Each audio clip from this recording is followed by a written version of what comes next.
নমস্কার, টুম্পা স্টাইল কিচেনে সকলকে স্বাগত। যদি ভিডিওটি ভালো লাগে তাহলে শেষ পর্যন্ত দেখার অনুরোধ রইল। আজকে বানাবো কাঁচা আমের ঝুরি আচার। তাই প্রথমে একটা বড় সাইজের আম নিয়েছি।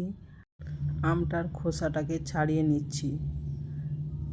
ছাড়ানো হয়ে গেছে। এবার আমটাকে পুরো 4 সাইডে কাট করে কেটে নেব ঝুরি ঝুরি কাটার জন্য। এরপর ঝুরি ঝুরি করে কাটা হয়ে যাচ্ছে খুব সহজেই। দেখুন, এইভাবে পুরো আমটাকে কেটে নেব। আর এইদিকে লবণ দিয়ে একটু জল রেখেছিলাম যাতে আমটা একটু নরম হয়ে যায়।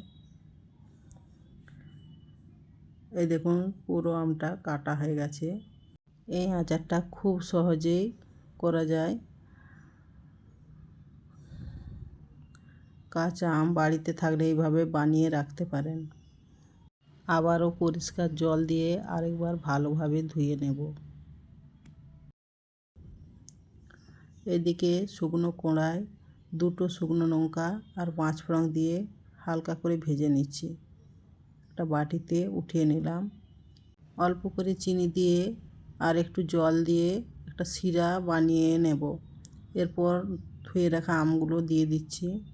10 মিনিটের জন্য আমটাকে ঢেকে রেখে দেব। আর এদিকে শুকনো মশলাগুলো শিলে বেটে নিচ্ছি। খুব পিনো করে বাটবো না। ব্যাস, বাটা হয়ে গেছে। এবার একটা ছোট বাটিয়ে উঠিয়ে নিচ্ছি।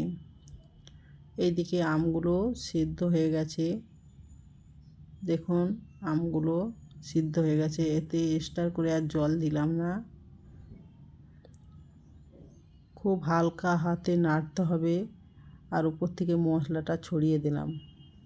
খুব হালকাভাবে নেড়ে রসটাকে শুকিয়ে নিতে হবে। যদি রেসিপিটা ভালো লাগে তাহলে অবশ্যই একবার বাড়িতে বানিয়ে দেখবেন। এই রেসিপিটা খুব সহজেই বানানো যায়। 10-15 মিনিট সময় বার করে নিয়ে আপনারা বানাতে পারেন। দেখুন, রেসিপিটা হয়ে গেছে।